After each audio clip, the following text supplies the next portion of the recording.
Here we have the mono base and the riser. The mono base needs to be marked with the center of the outlet, which will line up with the center of the outlet on the riser.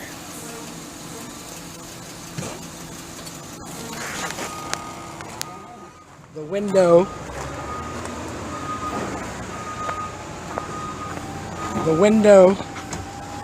of the top tube should be even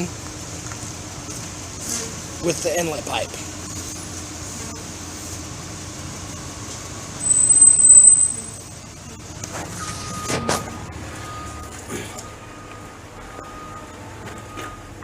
The bolts inside the inlet pipe are slotted for adjustment up and down during final install.